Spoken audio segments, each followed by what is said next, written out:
Bien-aimés dans le Seigneur à travers le monde entier, que la grâce et la paix de Dieu demeurent avec chacun d'entre nous. Au nom de Jésus, merci, je me prénomme Venant. Toujours avec Dieu mots posés sur le cœur, que j'aimerais effectuer avec vous le partage de la parole de Dieu sur un grand thème que nous avons introduit dernièrement. La suite d'ailleurs, il s'agit de quoi? Il s'agit de comment grandir, mûrir et être bâti dans le Seigneur. Le constat est flagrant, c'est que depuis que beaucoup ont dit oui à Jésus, jusqu'à présent, ils n'arrivent pas à grandir comme ça se doit, à être mûrs, matures dans le Seigneur comme ça se doit. C'est pourquoi le thème est vraiment bénéfique. Gloire à Dieu. Bien aimé, après avoir élaboré les 5 premiers secrets de comment grandir dans le Seigneur, ou les 5 premiers facteurs, aujourd'hui nous passons au 6e facteur qui aide, qui booste la croissance spirituelle dans le Seigneur. Il s'agit de quoi? Il s'agit des épreuves. Oui. Les épreuves font partie des facteurs qui boostent la croissance spirituelle dans le Seigneur. C'est indispensable et bien aimé. Jacques, chapitre 1, du verset 1 au verset 4. C'est parti. Jacques, serviteur de Dieu et du Seigneur Jésus-Christ, aux 12 tribus qui sont dans la dispersion, salut. Pour vous mettre d'abord dans le contexte, le Jacques dont nous parlons ici, ce n'est pas le Jacques qui avait été égorgé ou alors qui avait été décapité dans Acte 12, le fils de Zébédée. Ce n'est pas de ce Jacques-là que nous parlons ici. Ici, c'est Jacques qui est le premier fils de Marie que Marie avait eu avec Joseph, pour votre information. C'est de ce Jacques-là que nous parlons ici. Il est devenu, il s'est converti, il est devenu un apôtre du Seigneur, un serviteur du Seigneur Jésus. Jacques, que vous voyez là. Jacques, serviteur de Dieu et du Seigneur Jésus-Christ, aux 12 tribus qui sont dans la dispersion. La dispersion, pourquoi? Parce qu'en ce temps, il y avait une grande persécution qui s'était levée contre ceux qui croyaient en Jésus, si bien que beaucoup ont été la dispersion, ils sont dispersés parce que la persécution était tellement intense, beaucoup sont à la dispersion, c'est comme ça. Donc Jacques les écrivait dans des lettres parce que la communication se passait par des lettres via des épîtres en ce temps-là, parce que la technologie que nous avons n'existait pas encore en ce temps-là. Donc, il s'adressait à ceux qui étaient justement éprouvés à cause des persécutions. Vous savez, 2 Timothée 3, le verset 12 déclare que tous ceux qui veulent vivre pieusement en Christ seront persécutés. Donc, c'est inévitable. Regardez ce que donc Jacques leur dit, animé par l'Esprit de Dieu. Regardez ce qu'il va leur dire. Mes frères, regardez comme un sujet de joie les diverses épreuves auxquelles vous pouvez être exposés. Il les exhorte à regarder comme un sujet de joie les diverses épreuves auxquelles ils peuvent être exposés. Pourquoi le dit-il? Bien-aimés, le problème, c'est que le peuple de Dieu n'a pas encore été bien enseigné sur les épreuves. Et quels sont les avantages des épreuves? Les épreuves permettent de façonner un enfant de Dieu, l'éduquer comme ça se doit, le former, le préparer pour qu'il soit mature dans le Seigneur. Les épreuves permettent de briser ce qui peut nous empêcher de grandir dans le Seigneur. Ah oui. Donc les épreuves, c'est pour notre propre bien. Et c'est indispensable. Rien à faire. On ne peut pas échapper à ça. C'est incontournable. Le problème, ce n'est pas les épreuves. Le problème, c'est comment gérer cela. Afin de sortir tout triomphant. Amen. À chaque sortie d'une épreuve, il y a une grâce.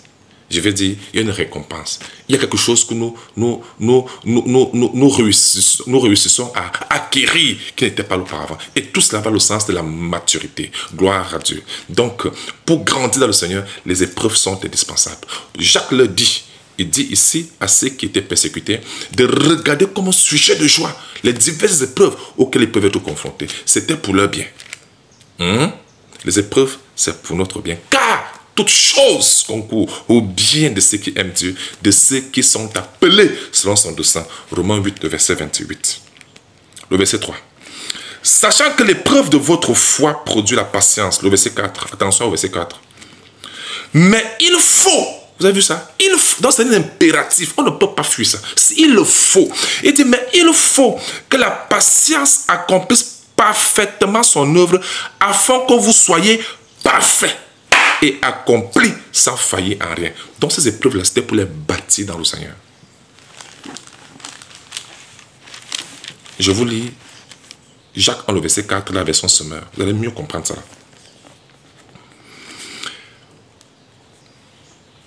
Écoutez, prenons le 2 et 4, lisons du verset 2 au verset 4, il n'y a pas de problème. Mes frères, quand vous passez par toutes sortes d'épreuves, considérez-vous comme heureux. Parce que c'est vous qui allez gagner. C'est nous qui allons gagner. Il y a quelque chose, non seulement nous allons témoigner, mais aussi il y a quelque chose qui va augmenter en nous. Ça sera pour notre développement, notre épanouissement. Vous comprenez? C'est très important. C'est pour que nous serons bâtis dans le Seigneur. C'est pour notre maturation, notre maturité, si vous voulez. Il dit, considérez-vous comme heureux. Parce que c'est pour notre bien. Car vous le savez, la mise à l'épreuve de votre foi produit l'endurance, mais il faut que votre endurance aille jusqu'au bout de ce qu'elle peut faire pour que vous parveniez à l'état d'adulte. Oh, j'aime ça. Pour que vous parveniez à l'état d'adulte.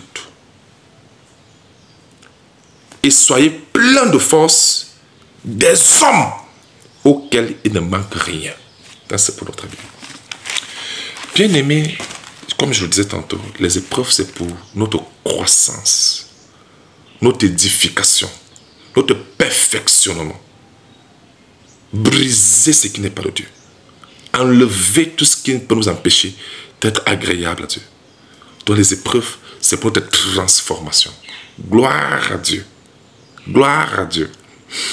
Alors, pour ceux qui ne comprennent pas très bien ce que je viens d'expliquer, la Bible dit dans 1 Corinthiens 11, 14 que la nature ne vous enseigne-t-elle pas? Donc, il est important ainsi de fois revenir un peu sur des réalités naturelles pour que nous puissions bien comprendre les réalités de Dieu. Puisque Jésus lui-même s'était servi des réalités physiques pour essayer d'expliquer des réalités spirituelles. Gloire à Dieu. Vous savez, on a parlé de pourquoi nous parvenons tous à l'état d'adulte. Quelqu'un ne commence pas seulement par être adulte. Hein. Lorsque l'enfant naît, on commence par le prendre dans nos bras.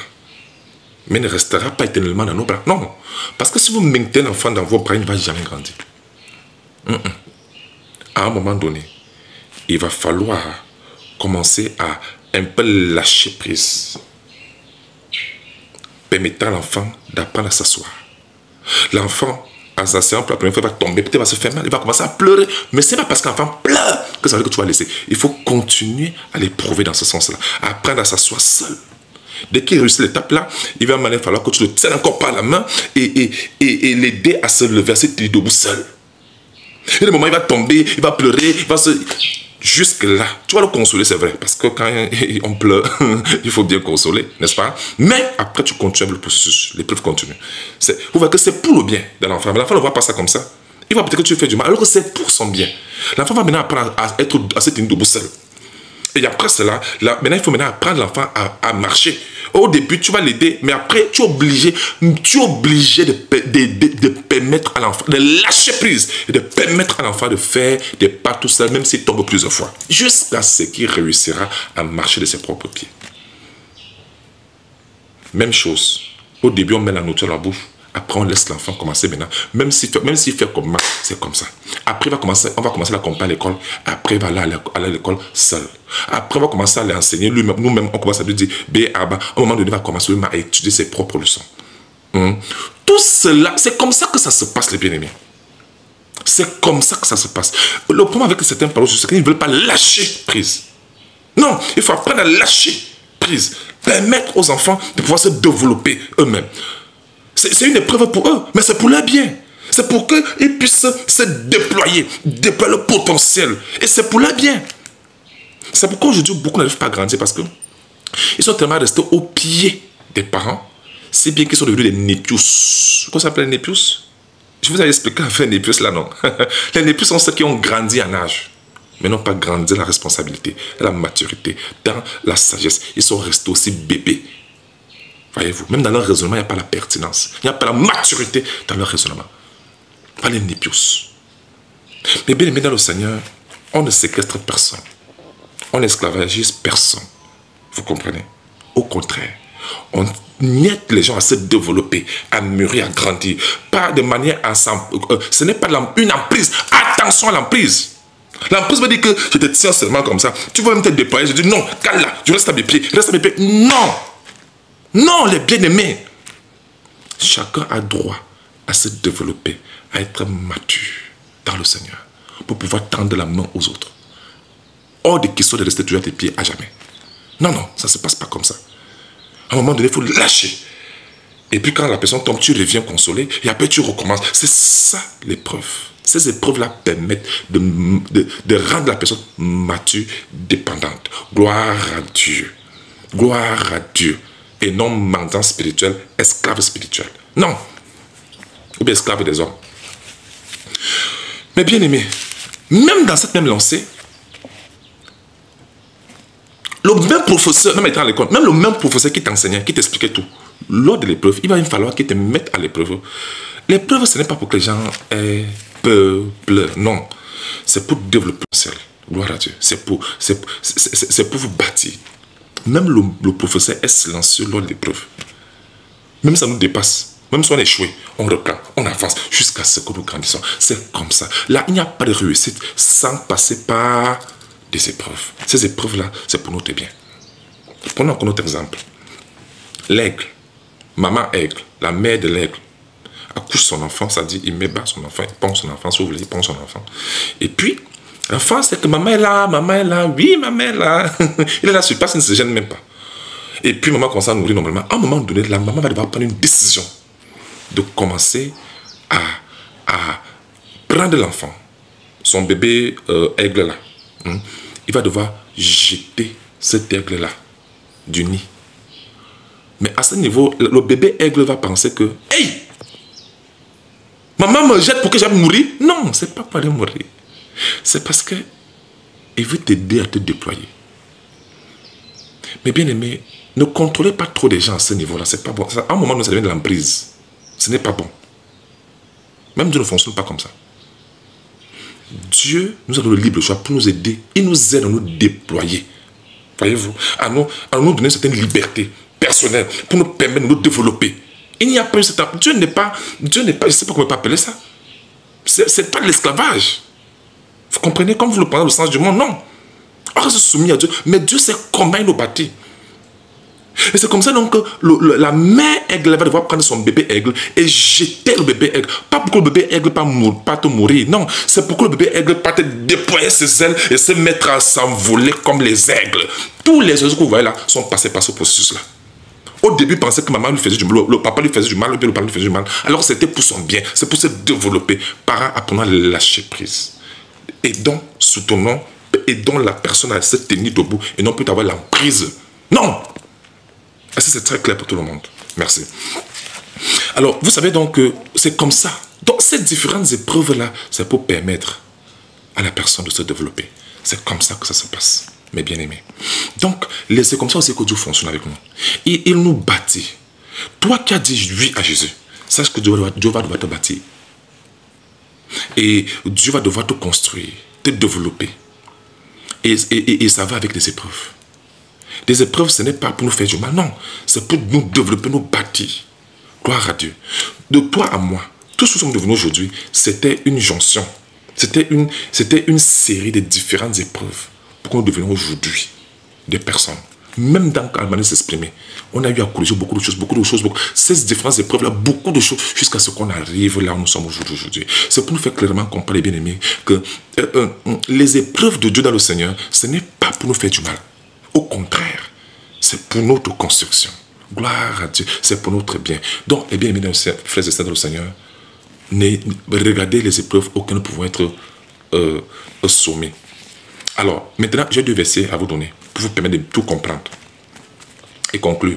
Toujours dans Jacques 1, le verset 12, la Bible dit « Heureux l'homme qui supporte patiemment la tentation. » Écoutez, c'est Dieu qui éprouve, c'est Satan qui tente. Vous comprenez? Parce qu'il ne faut pas confondre les deux. Satan tente en fonction des convoitises des cœurs, mais Dieu lui l'éprouve. Il ne faut pas confondre les deux. Donc, heureux l'homme qui supporte patiemment la tentation, car après avoir été éprouvé, il recevra la couronne de vie que le Seigneur a promise à ceux qui l'aiment. Donc, à chaque épreuve, il y a une récompense. C'est nous qui gagnons. Gloire à Dieu. Nous gagnons en sagesse, en intelligence, en discernement, en maturité, dans la foi. Gloire à Dieu. C'est pas tout. En Corinthiens chapitre 10, le verset 13, quelqu'un me dira, ah frère, ce que tu dis c'est vrai, mais c'est trop pour moi, j'ai trop de situations, j'ai trop. Écoutons la réponse de Dieu. En Corinthiens 10, le verset 13. Il dit, en Corinthiens 10, le verset 13, aucune tentation ne vous est survenue qui n'ait été humaine. Est-ce que vous comprenez ce que ça veut dire? Ça veut dire qu'il n'y a rien qu'un homme traverse dans ce monde-ci, que les autres n'ont pas traversé avant. Moi, je dirais même qu'aujourd'hui, nous sommes bien. Vous savez pourquoi? Souvenez-vous, au temps de la traite négrière, au temps de l'esclavage. Vous imaginez ce que les gens vivaient en ce temps-là. On est même très bien aujourd'hui. Nous sommes les plénichards là pour rien. Les plénichards pour rien. Vous imaginez ce que ces gens-là vivaient? Mais c'était grave. Les gens les poursuivaient dans des forêts. On les arrêtait, on les enchaînait comme ça. Ils tapaient les kilomètres à pied. Quelqu'un est malade même, on le jette comme dans la mer. Il ne peut pas mourir, on s'en fout. C'était, vous imaginez le genre de vie là? C'était grave. On t'a mis des apôtres, c'était grave. Dès que tu poses le nom de Jésus, on te prenait, on te mettait devant, ça dit en public, on te foutait 40 au moins devant toute ta famille. Vous imaginez ça? Des fois, on les arrêtait, on les emprisonnait, on les sciait, la scie. Voilà d'abord l'apôtre Jacques. Il a été arrêté en public par Hérode, le roi Hérode. Il l'a arrêté et il a décapité. En public. Mais c'était grave. Des fois, les martyrs, pourquoi c'est les martyrs? La martyrisation, c'était grave. On les jetait en public comme ça et les bêtes venaient les dévorer.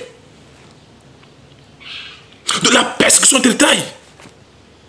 Aujourd'hui, je n'ai même pas de problème par rapport à eux. Ce n'est pas une manière de sous-estimer ce que nous passons. Les épreuves auxquelles nous passons, je ne suis pas en train de sous-estimer. Mais pour vous dire que les gens ont connu pire. Pire. Si c'était en ce temps-là, si c'était le temps de la traite négrière, l'esclavage, où on va, ton enfant, tu accouches ton enfant, on prend ton enfant, on amène l'enfant dans un parc, on le met dans une cage, ou alors dans une case, voilà. Amen. Dans une case. Et puis, les gens passent, ils regardent l'enfant comme s'il était un animal. Vous savez ce que ça fait? Vous comprenez pourquoi quand David, dans le livre des Psaumes, il disait, Seigneur, pourquoi m'as-tu abandonné? Seigneur, regarde-moi, ne me tourne pas le dos, Seigneur, pourquoi m'as-tu abandonné? C'est parce que c'est pas que Dieu l'avait abandonné. Non, non, Dieu n'abandonne pas ses enfants. Dieu n'abandonne pas ses serviteurs. C'est qu'il exprimait ce qu'il ressentait à ce temps-là. Il n'est pas interdit d'exprimer à Dieu ce qu'on ressent. Hein. C'est pour se libérer, c'est pas interdit, vous comprenez? Il faut se libérer devant ton Dieu, c'est normal, vous comprenez? Alors, voilà donc quelqu'un, tellement qu'il était exaspéré, tellement qu'il était dans les situations, il exprimait sa détresse au Seigneur. Voyez-vous? Parce que c'était grave. Puis les gens ont connu pire que nous. Regardez l'histoire. Les gens ont connu pire que nous. Il dit, aucune tentation ne vous est survenue qui n'est humaine. Voyez-vous? Dieu qui est fidèle, il dit, oh j'aime ça. Et Dieu qui est fidèle ne permettra pas que vous soyez tentés au-delà de vos forces. Les grands combats sont donnés aux vaillants soldats, aux grands hommes, les grandes épreuves, aux grandes femmes, les grandes épreuves. Si mes bien-aimés, tu as l'impression que tes épreuves sont tellement grandes, c'est parce que tu n'es pas n'importe qui. Aux grands hommes et aux grandes femmes, les grandes épreuves. Alors je vous dirais ceci, une part de sagesse. Des grandes personnes passent par des grandes épreuves afin d'avoir un grand témoignage parce qu'ils servent un Dieu grand. Gloire à Dieu. Très bien. Alors, je le dirai en anglais pour les anglophones. Mighty people go through mighty problems, mighty trials, To come out with mighty testimonies because they serve an almighty God. Right? Donc, c'est un peu ça. Donc, il dit que Dieu ne permettra pas que vous soyez tentés dans vos forces. Dieu lui-même, il vérifie, il veille, non? Vous croyez qu'il va vous donner n'importe quoi? Non. Il sait que si tu peux t'en sortir. Tu vas dire, non, je ne peux pas. Dieu connaît ton potentiel mieux que toi-même. Aie foi en Dieu. Avec Dieu, nous ferons des exploits. Il écrasera nos ennemis. Avec Dieu, nous sommes plus que forts. Ça, lui, on ne peut pas. Mais avec Dieu, avec la grâce de Dieu, on est plus que vainqueurs. Gloire à Dieu. Il dit, ne permettra pas que vous soyez tentés au-delà de vos forces. Il dit, mais avec la tentation, il préparera aussi le moyen d'en sortir afin que vous puissiez la supporter. Donc, avant que Dieu ne fasse entrer une personne dans une épreuve, Dieu a préparé une porte de sortie et la récompense à la fin pour sa croissance spirituelle. Gloire à Dieu. Tout ce que Dieu fait pour nous est bon. Les épreuves sont indispensables pour tout enfant de Dieu. Jésus lui-même a été éprouvé. Gloire à Dieu. Jésus lui-même a été éprouvé pour nous montrer ici comment affronter toute forme d'épreuve, toute forme de tentation. C'est la parole de Dieu qui fait notre force. Gloire à Dieu. God bless you. Amen.